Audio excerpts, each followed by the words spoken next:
I am Dr. Nadeem Roy, and you are watching Philosophy of Dog. Welcome to today's deep dive.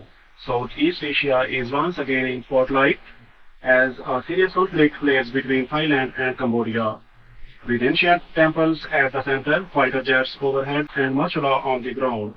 This is not just a border clash, it is the most severe standoff in over a decade.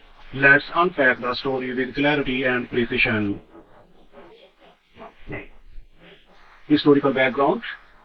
The Thailand-Cambodia border spans roughly 818 kilometers and is peppered with sacred heritage sites claimed by both nations. This dispute dates back to 1907, rooted in the colonial border agreements under French rule in Cambodia. The epicenter in the Priya Vihar Temple, a UNESCO World Heritage Site perched on the rock cliff. In 1962, the International Court of Justice awarded the temple to Cambodia, but Thailand contested the land surrounding it. Despite a 2013 reaffirmation of the ruling by the ICJ, tensions never fully eased. In 2011, deadly clashes near the temple killed around 20 people. Thousands were displaced, and Cambodia once again appealed to the International Court of Justice, which reinforced Cambodia's jurisdiction over the surrounding area. Yet, Thailand's military and political leadership remained divided over the decision. What sparked the 2025 conflict? It is already ignited on May 28, 2025, when a seemingly minor petrol standoff spiraled into a full-fledged armed exchange. By July 24, the dispute escalated dramatically. For the first time in this century, Thai F-16s launched precision airstrikes, and Cambodia responded with BM-21 rocket attacks.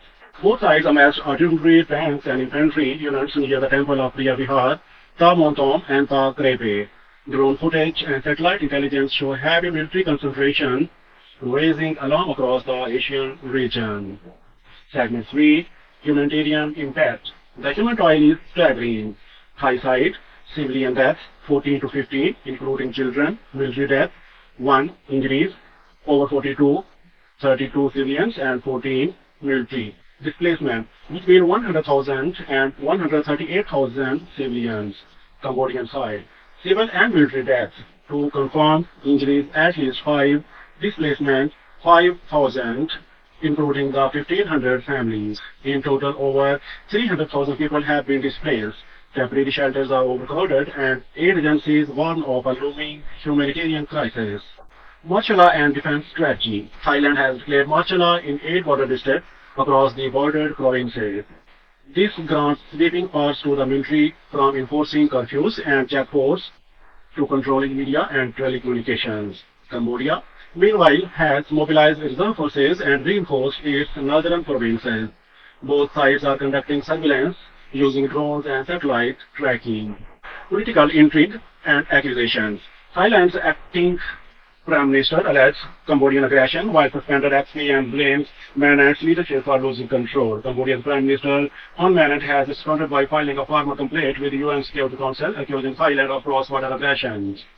Tensions spiked after a leaked call between Shinawatra, Thaksin's daughter, and Cambodia's former Prime Minister Hun Sen surfaced, igniting political backlash and fracturing Thailand's ruling coalition. Global reaction and mediation. The conflict has drawn sharp international attention. The US and China issued travel advisories and offered mediation. United Nations Security Council held an emergency session on July 25. Asian chair Anwar Ibrahim, the Prime Minister of Malaysia, brokered an urgent ceasefire signed on July 29. Donald Trump, in a surprise diplomatic route, reportedly pressured both parties by threatening tariffs and freezing trade talks. Cambodia later nominated him for the Nobel Peace Prize. Military power balance. Let's compare military capabilities of both the countries. Thailand, personnel 360,000 active troops, aircraft 493, including F-16s and Griffins tanks 400 to 600, alliances US-backed, active in Cobra Gold exercises. Cambodia, personnel 125,000 active troops, aircraft, limited fixed wing capability, drones, tanks 200, mostly Chinese-made, alliances, heavily reliant on China, naval access at Rim base. This imbalance is clear, but asymmetrical warfare and terrain. The imbalance is clear, but asymmetrical warfare and terrain advantages could prolong conflict. War industry and strategic economics. The war benefits weapons manufacturers more than civilians. Arms imports have surged, national budgets are diverted from healthcare and education, sacred cultural sites have become fortresses, both governments are using nationalism to justify escalation. Meanwhile, trade losses have already exceeded 174 billion baht, which are 4.8 billion US dollars, and border economies are paralyzed. Future outlook: here's what's next. Military officials meet on August 4. Here, what's next? Military officials meet on August 4 in Cambodia to finalize ceasefire enforcement. Border crossings remain sealed and temple tourism is frozen. Political fallout is growing in Thailand with coalition instability.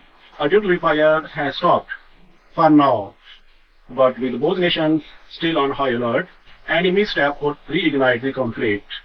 What started as a border dispute has become a test of diplomacy, leadership, and geopolitical balance, with sacred history at stake and millions affected.